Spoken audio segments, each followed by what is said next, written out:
नमस्कार, न्यूजन competition cracker channel में आपका स्वागत है। देखते हैं उत्तराखंड की 13 जिलों की महत्वपूर्ण खबरें। देहरादून विभाजनकारियों को नहीं होने देंगे कामयाब, दामी। जोशीमठ के पास जली कार में महिला का मिला कंकाल। देहरादून के छेदरवाला में ट्रक ने पिता और पुत्र को कुचला। चारधाम यात्रा मार्ग पर होटलों के लिए होगी कार्यशाला। चारधाम यात्रा पर आए वाहनों को मानने होंगे उत्तराखंड के 43 मानक। यूसीसी में माइक्रो लेवल पर की जा रही है निगरानी। उत्तराखंड में सड़क हादसे घटी मौत का गिरा। पंकज छेत्री युवा इंटेक के प्रत्येक अध्यक्ष नियुक्त। गढ़वाल में नवमी पर कन्याओं का पूजन कर दिया आशीर्वाद। रुद्रप्रयाग उपराई देवी मंदिर में भंडारे में लोगों ने की भागीदारी। श्रीनगर कीर्तिनगर में राष्ट्रीय स्वयंसेवक संघ कार्यकर्ताओं का पथ संचलन। मोबिशो में मां चंडिका देवी के मंदिर में हवन पूजा किया। धनशाली में विधायक सत्यलाल शाह ने देवी का आशीर्वाद लिया। लेन से डाउन में संदिग्ध हालत में मिला युवक का शव। रुद्रप्रयाग में तुलसी रोपी और आम का किया गया पूजन। गढ़वाल में भाजपा स्थापना दिवस पर भाजपा ने घरों और बूथों पर लगाया पार्टी का झंडा। कर्णप्रयाग प्राथमिक शिक्षक संघ का समस्याओं पर मंथन। चमोली डीएम ने बद्रीनाथ हाईवे के कार्यों को जांचा। बड़कोट में गोरिल्ला संगठन ने दी आंदोलन करने की धमकी। नई टिहरी यात्रा सीजन में जाम से निपटने को प्लान किया गया तैयार। इंडियन मेडिकल एसोसिएशन की केंद्रीय कार्यकारिणी में एंटीबायोटिक के धड़ल्ले से प्रयोग पर जताई चिंता। किच्छे में भाजपा ने टोल कर्मियों को दौड़ा कर पीटा की तोड़फोड़। मंसूरी में पर्यटन सीजन में शुरू होगी शटल सेवा। हरिद्वार ज्वालापुर में धार्मिक ढांचा ध्वस्त, प्रशासन पर लगाया आरोप। हरिद्वार में शहीदों की परिवारों ने मनाया श्रद्धांजलि दिवस। हरिद्वार में शिक्षा मंत्री ने किया भवनों का शिलान्यास। मैंगलोर में 25,000 का इनामी हत्या आरोपी पुलिस के हत्थे चढ़ा। रुड़की के लक्ष्मी नारायण में राम जन्मोत्सव धूमधाम से मनाया गया। मदरसों में अब होगा एनसीईआरटी पाठ्यक्रम लागू। हल्द्वानी में गूंजा संविधान बचाओ का नारा। रामनवमी पर हल्द्वानी की सड़कों पर उमड़ा आस्था। गोलापार स्टेडियम में स्विमिंग की ट्रेनिंग हुई शुरू। लोहा घाट चैतोला मिला ढोल नगाड़ों के साथ चौखाम बाबा पहुंचे जत्थे। पिथौरागढ़ में धारों टैंकरों से पानी ढोकर लोग बुझा रहे हैं प्यास। चौखुटिया में शोभा यात्रा भक्तों ने लगाई जयकारे। रानीखेत पर्यटन नगरी की बदहाल ठंडी सड़क का शुद्ध लेवा कोई नहीं। रानीखेत में प्राचीन नौले के संरक्षण की लगाई गुहार। गरुड़ नगर पंचायत के गठन के बाद भी सफाई व्यवस्था चौपट। द्वाराहाट में पेयजल न आने के बाद भी बिल थमाने पर आक्रोश। रुद्रपुर में अराजक तत्वों में कार्रवाई के लिए एसडीएम को घेरा। जसपुर में दौड़ रहे भारी वाहनों से बढ़ाई परेशानी। खटिया में 9 अप्रैल को 3 जिलों के पूर्व सैनिक जुटेंगे। काशीपुर के मां बाला सुंदरी देवी मंदिर में भक्तों की लगी कतारें।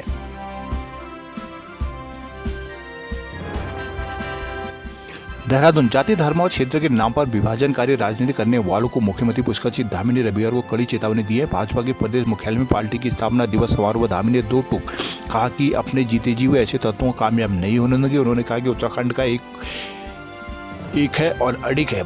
सारी भाजपा पूरी निष्ठा और समर्पण के साथ मेरे साथ खड़ी है और हम सब मिलकर विभाजनकारी ताकतों का करारा जवाब देंगे। मुख्यमंत्री ने संबोधन करते हुए सबसे पहले भाजपा को पार्टी की स्थापना दिवस के बधाई कार्यक्रम को संबोधित करते हुए उन्होंने कहा कि श्याम प्रसाद मुखर्जी और अटल बिहारी वाजपेयी ने भाजपा रूपी जिस पौधे के पल्लवित पुष्पित किया है वह प्रधानमंत्री नरेंद्र मोदी के नेतृत्व में आज विशाल वृक्ष बन चुका है। भाजपा विश्व का सबसे बड़ा राजनीतिक दल है। पार्टी के संघर्ष का उल्लेख करते हुए सीएम ने कहा कि एक वक्त लोकसभा में भाजपा के पास केवल 2 सीटें थी, तब जो दल भाजपा पर पैन की कसते थे आज वो अपना अस्तित्व बचाने को जूझ रहे हैं। सीएम बोले भाजपा सांगठनिक रूप से भी लोकतांत्रिक मूल्यों पर उतरने वाला दल है, जबकि कई ऐसे दल हैं जिनके नेतृत्व में एक ही परिवार का वर्चस्व रहा है। ये लोग परिवारवादी सियासत करते हैं, जबकि भाजपा कार्यकर्ताओं को आगे बढ़ाने का काम करती है। चमोली में भविष्य बद्री मार्ग पर चांचनी में रविवार सुबह जली हुई कार और उसमें कंकाल मिलने से सनसनी फैल गई है।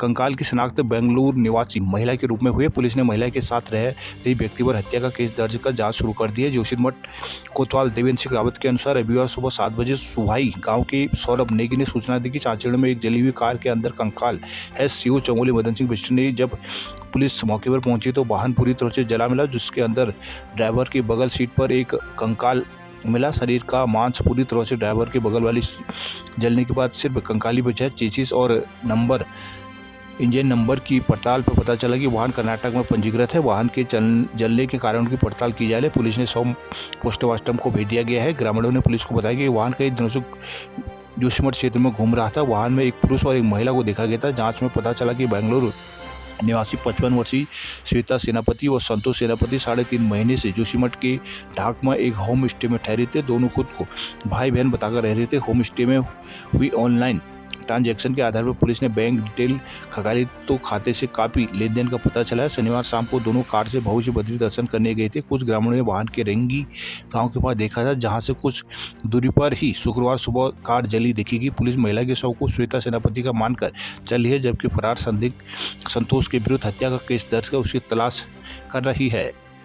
चारधाम यात्रा मार्ग के होटल ढाबों में इस बार तीर्थयात्रियों को न सिर्फ स्वच्छ और शुद्ध भोजन मिलेगा, बल्कि होटल कारोबारी प्रधानमंत्री नरेंद्र मोदी की अपील के अनुसार भोजन में तेल, नमक और चीनी का प्रयोग भी कम करने का प्रयास करेंगे। इसके साथ ही सिंगल यूज प्लास्टिक रोकथाम के लिए भी तीर्थयात्रियों को प्रोत्साहित करेंगे, जिसके लिए खाद्य संरक्षण औषधि प्रशासन विभाग ने यात्रा प्रारंभ होने से पहले ही यात्रा मार्ग के होटल और खाद्य पदार्थ कारोबारियों के साथ व्यापक स्तर संवाद और प्रशिक्षण कार्यक्रम शुरू किया है। मुख्यमंत्री पुष्कर सिंह धामी ने इस बार सभी विभागों को हरित चारधाम यात्रा के थीम पर यात्रा संचालित करने के निर्देश दिए। इसी क्रम में खाद्य सुरक्षा औषधि प्रशासन विभाग यात्रा मार्ग के प्रमुख शहरों में होटल और खाद्य कारोबारियों के साथ प्रशिक्षण कार्यशाला आयोजित कर रहा है।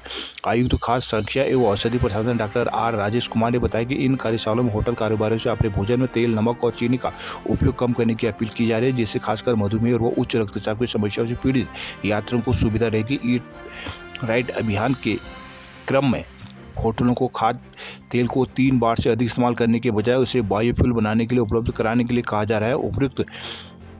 उपायुक्त मुख्यालय गणेश कांडवाल ने कहा कि अभी तक ऋषिकेश, श्रीनगर, रुद्रप्रयाग में होटल कारोबारियों के साथ ही संबंधित विभागीय अधिकारियों के साथ प्रशिक्षण कार्यक्रम संपन्न किया जा चुका है। चारधाम यात्रा पर उत्तराखंड आने वाले दूसरे राज्यों के वाहनों के लिए एडवाइजरी का खाका तैयार कर लिया गया है। यात्रा मार्ग पर 10 बजे से सुबह 4 बजे तक वाहनों का संचालन बंद रहेगा। सभी कॉमर्शियल वाहनों के लिए ग्रीन कार्ड और ट्रिप कार्ड अनिवार्य होगा। हर वाहन में इनकी फिटनेस, आरसी, बीमा, प्रदूषण नियंत्रण परमिट और टैक्स से जुड़े सभी दस्तावेजों को साथ रखने होंगे। यात्रा पर आने वाले कॉमर्शियल वाहनों के लिए इसी प्रकार के करीब 43 मानक तय किए गए हैं। संयुक्त परिवहन आयुक्त सनत कुमार सिंह के अनुसार पिछले वर्ष भी इसी तरह की एडवाइजरी जारी की गई थी। अब कुछ नए संशोधनों के साथ एडवाइजरी को अंतिम रूप दिया जा चुका है। मंगलवार तक इसे जारी करने की योजना है। चारधाम यात्रा के दौरान यात्रियों की सुविधा और सुरक्षा के लिए परिवहन विभाग ने एडवाइजरी तैयार कर ली है, जिसमें वाहनों के संचालन के मानक और जरूरी सूचनाएं शामिल की गई है। मालूम हो कि उत्तराखंड की प्राकृतिक आपदाओं के लिहाज से संवेदनशील माना जा रहा है। दूसरा पर्वतीय राज्य होने की वजह से यह वाहन चालन मैदानी क्षेत्रों के मुकाबले कुछ ज्यादा कठिन है, इसलिए पहले ही सभी वाहनों के लिए मानक तय किए जा रहे हैं। देहरादून चारधाम यात्रा शुरू होने से पहले सड़क हादसों को लेकर सुकून भरी खबर आई है। इस साल राज्य में पहली तिमाही में सड़क घटनाओं और मौतों की संख्या में गिरावट दर्ज की गई है। वर्ष 2024 और वर्ष 2025 जनवरी से मार्च तक के पहले 3 महीने में 8 से 10% की कमी दर्ज की गई है।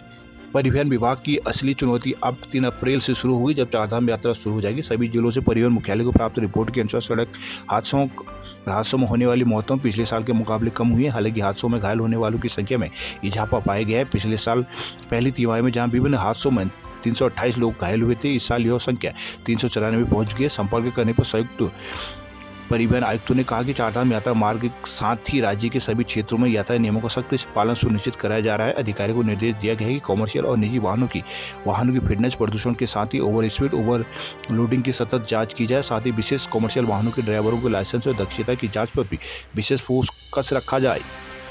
देव प्रयाग नरेंद्र ब्लॉक भरपूर पट्टी के कई गांव के ग्रामीण बूंद पानी को तरस रहे हैं। उन्होंने पेयजल समस्या हल न होने पर गहरा आक्रोश जताया। ग्रामीणों ने धरना देते हुए जल समस्या का समाधान न होने पर उग्र आंदोलन की चेतावनी दी है, जबकि कुर्न की प्रशासक पुष्पा रावत ने आमरण अनशन शुरू कर दिया। जल जीवन मिशन योजना के तहत जल संस्थान और जल निगम ने डोबरी, खड़साड़ा, किरोड़, कुंड, मोट, कुंठी, दनाड़ा, साकिनी, पाली, सिंसवाड़ा, चिलपड़, चौड़, मसूड़ आदि गाँव के ग्रामीणों को पेयजल कनेक्शन तो दिए गए, लेकिन पेयजल स्रोत टैंक और निर्माण कार्य नहीं होने से पेयजल आपूर्ति नहीं हो पा रही, जिसके चलते गाँव में पेयजल संकट बना हुआ है। ग्रामीण बूंद पानी को तरस रहे हैं। कुर्न गांव की ग्राम प्रशासक पुष्पा रावत ने पेयजल समस्या के निराकरण के लिए शनिवार से सोन पानी में भूख हड़ताल शुरू कर दी है। इनकी भूख हड़ताल का रविवार दूसरा दिन रहा। धरना स्थल पर सरकार और प्रशासन के खिलाफ जमकर नारेबाजी कर जलापूर्ति की मांग की गई। धरना स्थल पर पहुंचे पूर्व विधायक ओम गोपाल रावत, यूकेडी के केंद्रीय सचिव सरदार सिंह पुंडे ने कहा कि सरकार की कथनी और करनी में अंतर है। गाँव में पेयजल की गंभीर समस्या है, लेकिन सरकार कुछ नहीं कर पा रही है। समाज सेवी विकास चंद्र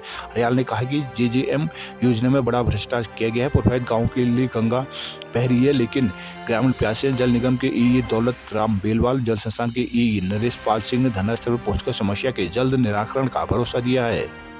देश भर के डॉक्टर मरीजों पर एंटीबायोटिक का वाजिब इस्तेमाल ही करें। इंडियन मेडिकल एसोसिएशन की केंद्रीय कार्यसमिति की बैठक में डॉक्टरों ने यह आग्रह किया है। साथ ही चिंता जताई गई कि कई डॉक्टर चिकित्सक के मानकों के विपरीत मरीजों को ढटले से एंटीबायोटिक लिख रहे हैं, जिससे एंटीबायोटिक दवाएं एक समय के बाद असर नहीं करती, जिससे मृत्यु दर में भी इजाफा हो रहा है। दून में Haridwar bypass road stay hotel में रविवार को आयोजित इंडियन मेडिकल एसोसिएशन की 233वीं केंद्रीय कार्य समिति की बैठक के दूसरे दिन कई मुद्दों पर चर्चा के साथ ही सांस्कृतिक कार्यक्रमों का आयोजन किया गया। कार्यक्रम में उत्तराखंड, कर्नाटक, असम, बंगाल, उड़ीसा, बिहार, मध्य प्रदेश, छत्तीसगढ़, हरियाणा, यूपी, राजस्थान, महाराष्ट्र, आंध्र, तेलंगाना, केरल, गुजरात, दिल्ली आदि प्रदेशों से 350 से ज्यादा डॉक्टर शामिल हुए। प्रदेश सचिव डॉक्टर DD चौधरी ने बताया कि एसोसिएशन की ओर से देश भर में AMR प्रोग्राम चलाया जा रहा है, जिसमें डॉक्टरों को एंटीबायोटिक का ज़्यादा इस्तेमाल न करने की जागरूक किया जा रहा है। इसका बाकायदा कोर्स कराया जा रहा है, जिसका सर्टिफिकेट भी दिया जा रहा है। किच्छे के देवरिया टोल प्लाजा पर शनिवार देर रात शुल्क मांगने में भाजपा नेताओं ने अपने 10-15 साथियों के साथ टोल कर्मियों को दौड़ा कर पीटा है। टोल कर्मियों ने कार्यालय में छिपकर जान बचाने का प्रयास किया। कुछ खेतों में भाग गए। आरोपी टोल कर्मियों को पीटने के लिए कार्यालय में भी घुस गए थे। उन्होंने कार्यालय में तोड़फोड़ करते हुए टोल कर्मियों को वहां भी नहीं बख्शा और कैश रूम का दरवाजा तोड़ दिया। सूचना मिलती कोतवाल और लालपुर पुलिस इंचार्ज मौके पर पहुंच गए, लेकिन आरोपियों का हंगामा जारी रहा। पूरी घटना CCTV कैमरे में कैद होगी। शनिवार देर शाम तक 12:18 पर एक कार किच्छे की ओर से लेन नंबर 5 पर आई। आरोप है कि कार सवार भाजपा नेताओं ने अपने आप को ब्लॉक प्रमुख, प्रशासक, पति व लालपुर चेयरमैन बताते हुए बूम बैरियर उठाकर बगैर शुल्क निकालने का प्रयास किया, जिसका वहां मौजूद टोलकर्मी विरोध किया। इस पर कार सवार बौखला गए। उन्होंने कार से उतरकर टोलकर्मी को पीटना शुरू कर दिया। इस दौरान कार सवारों के समर्थन में 10-15 साथी भी मौके पर पहुंचे। उन्होंने सभी टोलकर्मियों को दौड़ा कर पीटना शुरू कर दिया, जिससे आधी रात को टोल प्लाजा पर दहशत का माहौल बन गया। टोलकर्मी अपनी जान बचाते हुए कार्यालय और खेतों की ओर भागे। आरोपी टोलकर्मियों को पीछा करते हुए टोल प्लाजा के कार्यालय में घुस गए। यहाँ उन्होंने कार्यालय के अंदर जमकर तोड़फोड़ की और कार्यालय के शीशे, फर्नीचर तोड़ दिया। टोलकर्मी अपनी जान बचाने के लिए कैश रूम में घुस गए। आरोपी ने कैश रूम का दरवाजा तोड़कर टोलकर्मियों से मारपीट की। सूचना मिलती कोतवाल धीरेन्द्र कुमार और लालपुर पुलिस चौकी इंचार्ज सुरेंद्र सिंह डिंगवाल पुलिस बल के साथ मौके पर पहुंचे। काशीपुर चैत्र नवरात्र के नवमी पर मां बाला सुंदरी देवी मंदिर में श्रद्धालुओं की भारी भीड़ उमड़ पड़ी। भीड़ को नियंत्रित करने के लिए पूरी प्रशासन को भारी मशक्कत करनी पड़ी। वहां खोखरा देवी मार्ग पर कुछ समय के लिए लंबा जाम लग गया। रविवार चैत्र नवरात्र की नवमी पर ऐतिहासिक मां बाला देवी सुंदरी मंदिर पर श्रद्धालुओं की सुबह से ही भारी भीड़ उमड़ी है। घंटों इंतजार के बाद श्रद्धालुओं को मां बाला सुंदरी के दर्शन हो चुके। भीड़ के चलते श्रद्धालुओं की टोली को कुछ समय के अंतराल पर दर्शन करने के लिए भेजा गया। नवमी के दिन हजारों लोगों ने मां बाला सुंदरी मंदिर में दर्शन किए। मंदिर के मुख्य पंडित विकास अग्निहोत्री ने बताया कि मां बाला सुंदरी 11 अप्रैल को अर्धरात्रि तक अपने श्रद्धालुओं को दर्शन देगी। इसके बाद माता का डोला 12 अप्रैल को सुबह नगर स्थित मंदिर में विराजमान होगा। चौखुटिया रामनवमी पर रविवार को आरती दर्शन घाट से आग्नेरी मंदिर तक शोभा यात्रा निकाली गई। आग्नेरी मंदिर में श्रद्धालुओं ने भजन की कीर्तनों का गायन किया, साथ ही हनुमान चालीसा का भी वाचन किया गया। रविवार को विश्व हिंदू परिषद, बजरंग दल और दुर्गा वाहिनी की ओर से शोभा यात्रा निकाली गई। संगठन के पदाधिकारी, ग्रामीण और महिलाएं शोभा यात्रा के सुबह रामगंगा आरती घाट पर एकत्रित हुए, जिसके बाद मुख्य बाजार गनाई बाजार में शोभा यात्रा निकाली गई।